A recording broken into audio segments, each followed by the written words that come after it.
ओम शांति। आज 8 अक्टूबर 2024 के साकार मधुर महावाक्य है।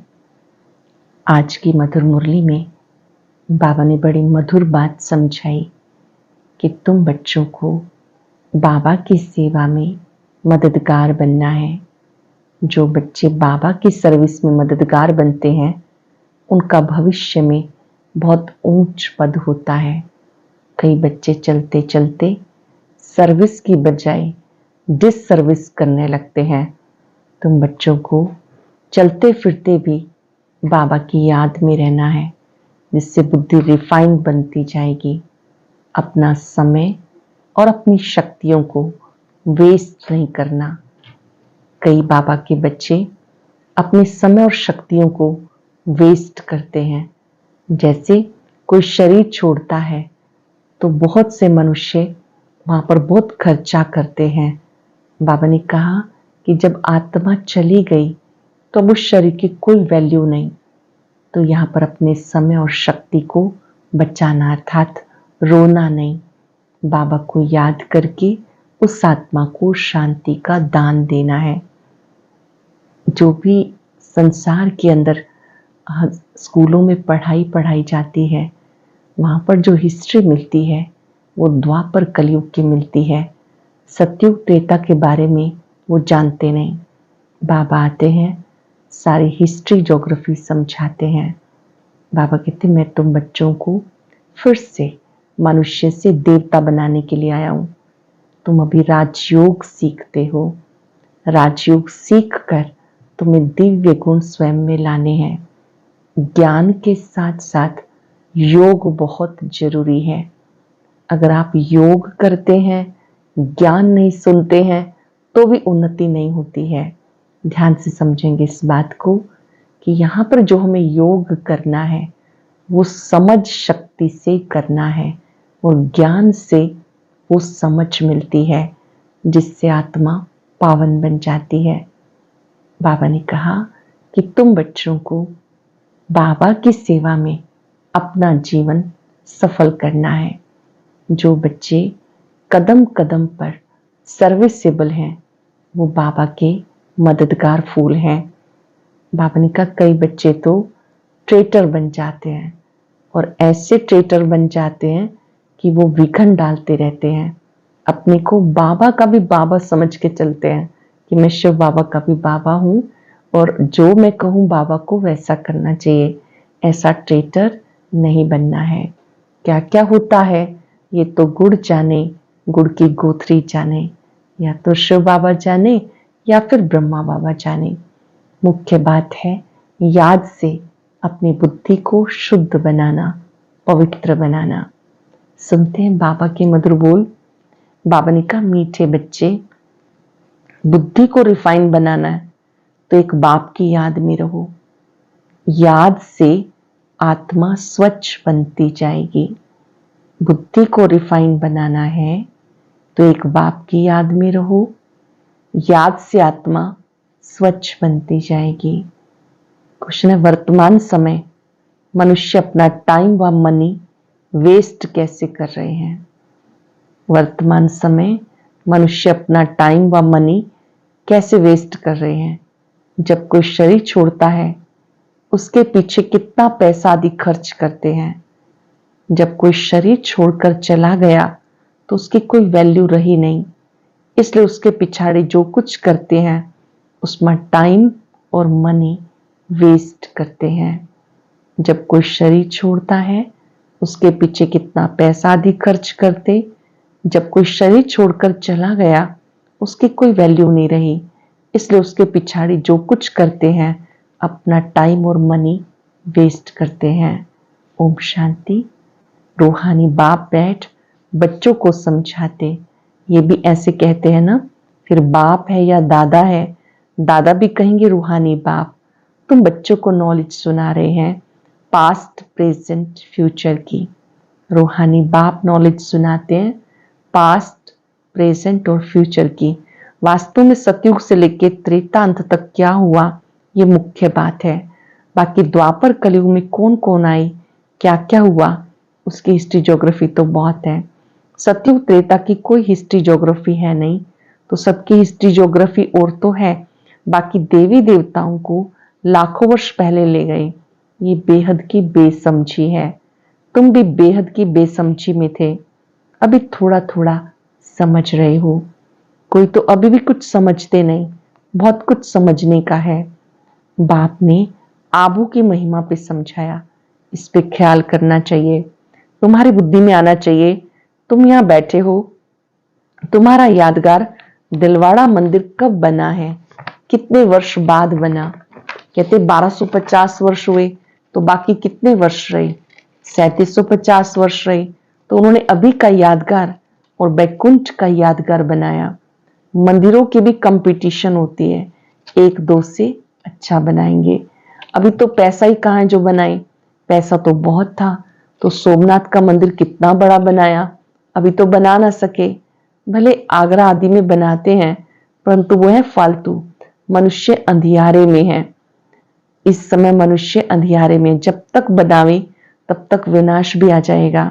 ये बातें कोई भी नहीं जानते, तोड़ते और बनाते रहते, पैसे मुफ्त में आते रहते, सब वेस्ट जाता है। Waste of time, waste of money, waste of energy. समय, शक्ति, धन सब व्यर्थ गया। कोई मरता तो कितना टाइम गवाते हैं, हम कुछ भी नहीं करते, आत्मा तो चली गई, बाकी खाल क्या काम की? सर्प खाल छोड़ देता है, उसकी कोई वैल्यू है क्या? कुछ भी नहीं। भक्ति में खाल की वैल्यू है।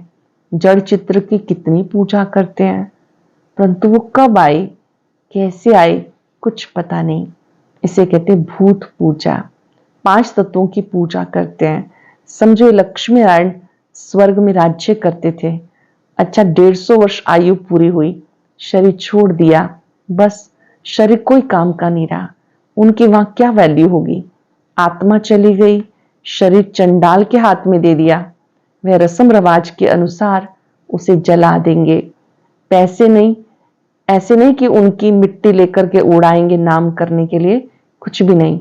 यहाँ तो कितना खर्चा करते हैं, ब्राह्मण खिलाते हैं, ये करते हैं, वहां ऐसा कुछ नहीं होता। यहाँ पर कितने दिनों तक ब्राह्मणों को बिठाएंगे, खिलाएंगे। सत्युग में ऐसा कुछ नहीं होता। खाल तो कोई काम की नहीं रही, खाल को जला देते हैं, बाकी चित्र रहते हैं, सो भी एक्यूरेट चित्र मिल ना सके।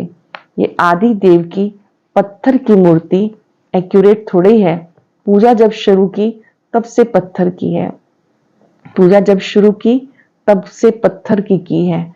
असल में जो था वो जलकर खत्म हो गया, फिर भक्ति मार्ग में ये निकला।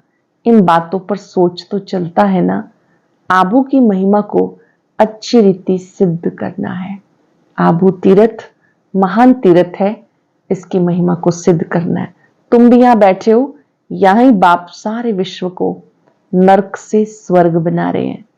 ये सबसे ऊंचा तीर्थ है। अब इतनी भावना नहीं है, सिर्फ एक शिव में भावना है। कहां भी जाओ शिव का मंदिर जरूर होगा। अमरनाथ में भी शिव का ही है। कहते शंकर ने पार्वती को कथा सुनाई, वहां तो कथा की बात ही नहीं, मनुष्य को कुछ भी समझ नहीं। अब तुम्हें समझ आई, आगे पता था क्या? अभी बाबा आबू की कितनी महिमा करते हैं। सब तीर्थों में ये महान तीर्थ है। बाबा समझाते बहुत है, जबकि अनन्य बच्चों की बुद्धि में बैठे अभी तो बहुत देह अभिमान है। ध्यान से समझेंगे, इस समय तो अभी बहुत देह अभिमान है। ज्ञान तो बहुत चाहिए, रिफाइननेस बहुत आनी है। अभी तो योग बड़ा मुश्किल कोई का लगता। योग के साथ फिर नॉलेज चाहिए। ऐसे नहीं कि सिर्फ योग में रहना है, योग में नॉलेज जरूर चाहिए। दिल्ली में ज्ञान विज्ञान भवन नाम रखा, लेकिन इसका अर्थ क्या है समझते थोड़े ही हैं। ज्ञान विज्ञान सेकंड का है, शांति धाम सुख धाम, परंतु मनुष्यों में जरा भी बुद्धि नहीं, अर्थ थोड़े ही समझते हैं। चिन्मयानंद आदि कितने बड़े बड़े सन्यासी आदि हैं, गीता सुनाते हैं, कितने उनके ढेर फॉलोअर्स हैं। सबसे बड़ा जगत का गुरु एक ही बाप है। बाप और टीचर से बड़ा गुरु होता है। स्त्री कभी दूसरा पति नहीं करेगी, तो गुरु भी दूसरा नहीं करना चाहिए। एक गुरु किया, उनको सदगति करनी है, फिर गुरु क्यों? सतगुरु एक ही बेहद का बाप है। गुरुओं का भी गुरु सतगुरु एक बेहद का बाप है, सबकी सदगति करने वाला। परंतु इन बातों को बहुत है जो बिल्कुल समझते नहीं। बाबा ने समझाया राजधानी स्थापन हो रही है तो नंबरवार होंगे ना, कोई तो रिंचक भी समझ नहीं सकते। ड्रामा में पार्ट ऐसा है, राजधानी बन रही है, नंबरवार तो होंगे, कोई तो रिंचक भी समझ नहीं सकते। टीचर तो समझ सकते हैं, जिस शरीर द्वारा समझाते उनको भी मालूम पड़ता है। ये तो गुड़ जाने और गुड़ की गोत्री जाने। गुड़ शिव बाबा को कहा जाता, वो सबकी अवस्था को जानते हैं, हर एक की पढ़ाई से समझ सकते हैं कौन कैसे पढ़ते हैं, कितनी सर्विस करते हैं, कितना बाबा की सर्विस में जीवन सफल करते हैं, कौन कैसे पढ़ते हैं, कितनी सर्विस करते हैं, कितनी बाबा की सर्विस में जीवन सफल करते। ऐसे नहीं कि इस ब्रह्मा ने घर बार छोड़ा इसलिए लक्ष्मी नारायण बनते हैं, मेहनत करते हैं ना। ब्रह्मा बाबा ने भी कितनी मेहनत की, कितनी तपस्या की, कितनी सेवा की। ये नॉलेज बहुत ऊंची है। कोई अगर बाबा की अवज्ञा करते हैं तो एकदम पत्थर बन जाते हैं, अवज्ञा करते हैं तो पत्थर बन जाते। बाबा ने समझाया ये इंद्र सभा है, शिव बाबा ज्ञान वर्षा करते हैं, उनकी अवज्ञा की तो शास्त्रों में लिखा है पत्थर बुद्धि हो गए। इसलिए बाबा सबको लिखते हैं, साथ में संभाल से कोई को लेके आओ। ऐसे नहीं कि विकारी और पवित्र यहां करके बैठे, नहीं तो फिर ले आने वाली ब्राह्मणी पर दोष पड़ जाता है। बाबा मिलन की सभा में जो नियम होते हैं वो पालन करके जाना है, नहीं तो जो ले जाने वाला है उस पर भी दंड आ जाता है। ऐसे कोई को नहीं लाना, बड़ी रिस्पॉन्सिबिलिटी है। बहुत ऊंचते ऊंच बाप है, तुम्हें विश्व की बादशाही देते हैं तो उनका कितना रिगार्ड रखना है। बहुतों को मित्र संबंधी आदि याद पड़ते और बाबा की याद नहीं। अपने मित्र संबंधी रिश्तेदार वो याद रहते हैं, बाबा की याद नहीं, अंदर ही गुटखा खाते रहते। बाबा समझाते ये आसुरी दुनिया है, अभी दैवी दुनिया बनती। हमारी एम ऑब्जेक्ट ये है, ये लक्ष्मी नारायण बनना है। जो भी चित्र हैं सबकी दुख की बायोग्राफी तुम जानते हो, जो भी हैं उनके आप बायोग्राफी को जानते हो। मनुष्यों को समझाने के लिए कितनी मेहनत की जाती, तुम भी समझते होंगे। ये कुछ अच्छा बुद्धिमान है, ये तो कुछ नहीं समझते हैं। तुम बच्चों में जिसने जितना ज्ञान उठाया उस अनुसार सर्विस कर रहे हैं। जिसका जिसको ज्ञान समझ में आ गया जितना, वो उतनी सर्विस करते हैं। मुख्य बात है गीता के भगवान की। सूर्यवंशी देवी देवता ये एक ही शास्त्र है, अलग अलग नहीं है, ब्राह्मणों का भी अलग नहीं। ये बड़ी समझने की बातें हैं। इस ज्ञान मार्ग में चलते चलते अगर विकार में गिर पड़े तो ज्ञान बह जाएगा। चलते चलते विकार में चले गए तो ज्ञान बह जाएगा। बहुत अच्छे अच्छे जाकर विकारी बने तो पत्थर बुद्धि हो गई। इसमें बड़ी समझ चाहिए। बाबा जो समझाते उन्हें उगारना चाहिए। यहाँ तुम्हें बहुत सहज है, कोई लौकिक कार्य व्यवहार हंगामा आदि नहीं है। मधुबन में आते हैं, कोई लौकिक कार्य व्यवहार हंगामा आदि कुछ नहीं। बाहर में रहने से धंधे आदि की बड़ी चिंता रहती है, माया खूब तूफान में ले आती। यहाँ तो एकांत लगी पड़ी है। बाप तो फिर भी बच्चों को पुरुषार्थ कराते हैं, ये बाबा भी पुरुषार्थी है, ब्रह्मा बाप भी पुरुषार्थी है। पुरुषार्थ कराने वाला बाप है, इसमें विचार सागर मंथन करना पड़ता। यहाँ तो बाबा बच्चों के साथ बैठे हैं, जो पूरी उंगली देते हैं उनको सर्विसेबल कहेंगे। पूरी उंगली देते माना पूरा सहयोग देते हैं, उनको सर्विसेबल कहेंगे। बाकी गुटखा खाने वाले तो नुकसान करते हैं और ही डिससर्विस करते हैं, विघन डालते हैं। ये तो जानते हो, महाराजा महारानी बनेंगे तो उनके दास दासियां भी चाहिए, वो भी यहाँ के ही आएंगे। सारा मदार पढ़ाई पर है। इस शरीर को भी खुशी खुशी छोड़ना है। जब हम जाएं तो खुशी खुशी देह त्याग हो, क्योंकि कमाई जमा की है तो खुशी खुशी त्याग देंगे। यहां पर खुशी से शरीर छोड़ना है। पुरुषार्थ के लिए टाइम मिला हुआ है, ज्ञान सेकंड का है। बुद्धि में शिव बाबा से वर्षा मिलता, थोड़ा भी ज्ञान सुना, शिव बाबा को याद किया तो बाबा कहते स्वर्ग में आ सकते हैं। प्रजा तो बहुत बननी है। हमारी राजधानी सूर्यवंशी चंद्रवंशी यहाँ स्थापन हो रही है। बाबा का बनकर अगर गिलानी करते हैं तो बहुत बोझा चढ़ता है। बाबा का बनकर अगर ग्लानि करते हैं तो बहुत बोझा चढ़ता है, एकदम जैसे रसातल में चले जाते हैं। बाबा ने समझाया जो अपनी पूजा बैठ कर आते वो पूज्य कैसे कहला सकते हैं। सबका सदगति दाता, कल्याण करने वाला एक बाप है। मनुष्य शांति का भी अर्थ नहीं समझते। हठ योग से प्राणायाम आदि चढ़ाना उसको शांति समझते हैं। उसमें बहुत मेहनत लगती, कोई की ब्रेन खराब हो जाती, प्राप्ति कुछ भी नहीं, वो अल्पकाल की शांति। जैसे सुख को अल्पकाल कागविष्ठा समान कहते हैं, ऐसे वो शांति भी कागविष्ठा के समान है। वह ही अल्पकाल के लिए। बाबा 21 जन्मों के लिए सुख शांति दोनों देते हैं। कोई तो शांति धाम में पिछाड़ी तक रहते होंगे, जिनका पार्ट है वो इतना सुख थोड़े देख सकेंगे। वहां भी नंबरवार मर्तबे होंगे, बोले दास दासियां होंगे, परंतु अंदर थोड़े ही आ सकेंगे। दास दासियां महल के अंदर थोड़ी आ सकेंगे। श्री कृष्ण को भी देख ना सके, सबके अलग अलग महल होंगे, कोई टाइम होगा देखने का। जैसे देखो पोप आता है, उसका दर्शन करने के लिए कितने लोग जाते हैं। ऐसे बहुत निकलेंगे जिनका बहुत प्रभाव होगा। लाखों मनुष्य जाएंगे दर्शन करने के लिए। यहाँ शिव बाबा का दर्शन कैसे होगा, ये समझने की बातें हैं। अब दुनिया को कैसे पता पड़े कि सबसे ऊंचा तीर्थ है दिलवाड़ा मंदिर। दिलवाड़ा जैसा मंदिर शायद आसपास और भी हो, वो भी जाके देखना चाहिए कैसे बना हुआ है। उनको ज्ञान देने की भी दरकार नहीं, वो फिर तुम्हें ज्ञान देने लग जाएंगे, राय देते हैं ना, ये करना चाहिए ये करना चाहिए। ये तो जानते नहीं कि इन्हें पढ़ाने वाला कौन। एक एक को समझाने में मेहनत लगती है। उस पर कहानियां हैं, यादगार कहानियां बनी हुई हैं। कहते हैं शेर आया शेर आया, तुम भी कहते हो मौत आया तो विश्वास नहीं करते। समझते अभी तो 40,000 वर्ष पड़े हैं, मौत कहां से आएगा, परंतु मौत आना जरूर है, सबको ले जाएंगे। वहां कोई भी किचड़ा नहीं होता। यहाँ की गऊ और वहां की गऊ में बहुत फर्क होता है। श्री कृष्ण थोड़ी गऊएं चराता था, उनके पास तो दूध हेलीकॉप्टर से आता होगा। ये किचड़ पट्टी तो दूर रहती होगी, सामने घर में थोड़े किचड़ा होगा। वहां तो अपरम अपार सुख है, जिसके लिए पूरा पुरुषार्थ करना है।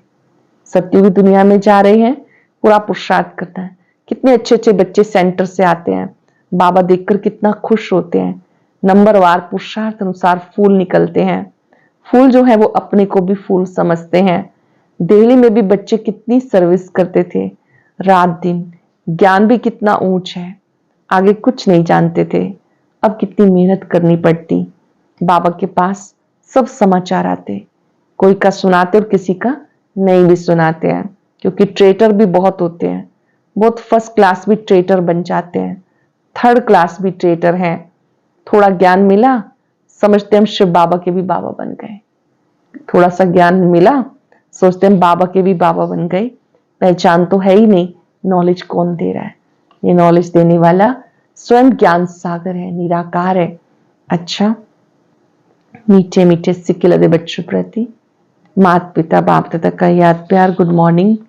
रूहानी बाप की रूहानी बच्चों को नमस्ते। रूहानी बच्चों की रूहानी बाप दादा को याद प्यार नमस्ते, गुड मॉर्निंग। शुक्रिया बाबा, शुक्रिया। धारणा के लिए मुख्य सार, विश्व की बादशाही देने वाले बाप का बहुत बहुत रिगार्ड रखना है। बाप की सर्विस में अपनी जीवन सफल करनी है। पढ़ाई पर पूरा पूरा ध्यान देना है। बाबा से जो ज्ञान मिलता है उस पर विचार सागर मंथन करना है। कभी भी विघन रूप नहीं बनना, डिस सर्विस नहीं करनी, अहंकार में नहीं आना। अटेंशन से सुनेंगे। विश्व की बादशाही देने वाले बाप का बहुत बहुत रिगार्ड रखना है। बाप की सर्विस में अपनी जीवन सफल करनी है। पढ़ाई पर पूरा पूरा ध्यान देना है। बाबा से जो ज्ञान मिलता है उस पर विचार सागर मंथन करना है। कभी भी विघन रूप नहीं बनना, डिस सर्विस नहीं करनी, अहंकार में नहीं आना। आज का वरदान, चारों ही सब्जेक्ट में बाबा के दिल पसंद मार्क्स लेने वाले दिल तख्त नशीन भव।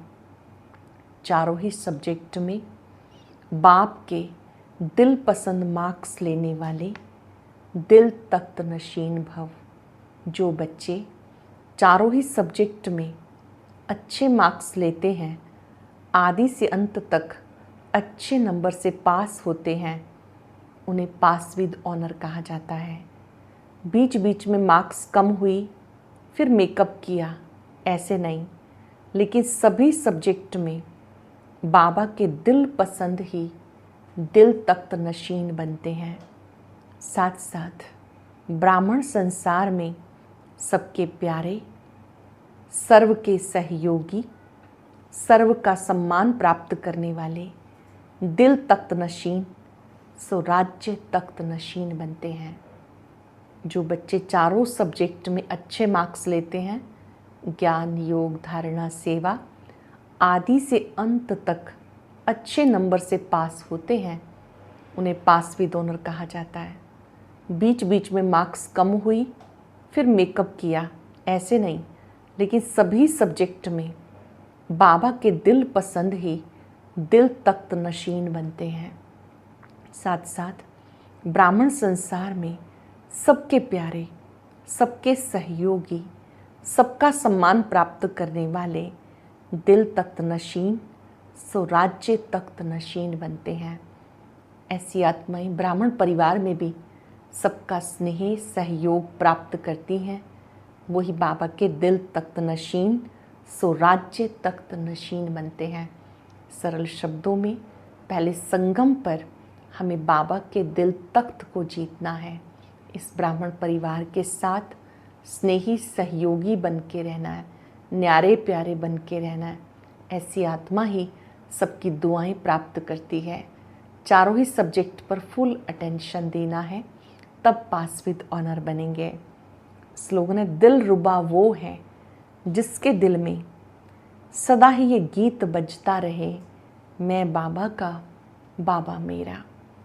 दिल रुबा वो है जिसके दिल में ये अनहद नाद बजता रहे, मैं बाबा का, बाबा मेरा। आज हम चलते फिरते इस स्वमान में टिकेंगे, मैं बाबा की दिल रुबा हूँ, मैं बाबा की, बाबा मेरा।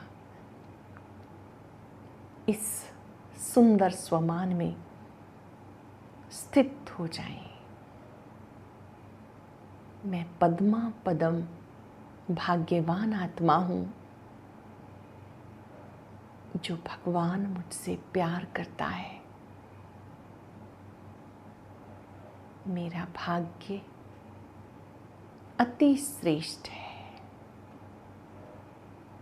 मैं प्रभु पसंद आत्मा हूँ, दिल रुबा हूँ। मेरे हृदय में बाबा के सिवाय कोई और नहीं। मैं बाबा की हूँ, बाबा मेरे हैं। बाबा से शक्तियाँ लेते हुए ये अनहद नाद बजता रहे, मैं बाबा की हूँ, बाबा मेरे हैं। सर्व संबंधों से बाबा मेरे साथ हैं। उनकी शक्तियाँ मेरे सिर पे छत्र बन गई हैं।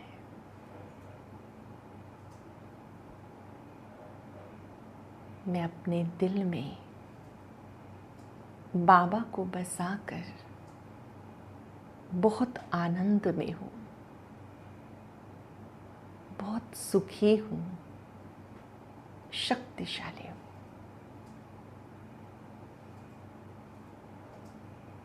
बाबा से दिव्य दृष्टि प्राप्त करें और महसूस करें इस दृष्टि में वो ताकत है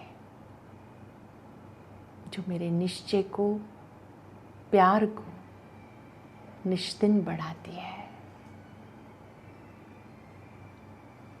शुक्रिया बाबा, शुक्रिया। और अब सुनते हैं आज का अव्यक्त ज्ञान मोती।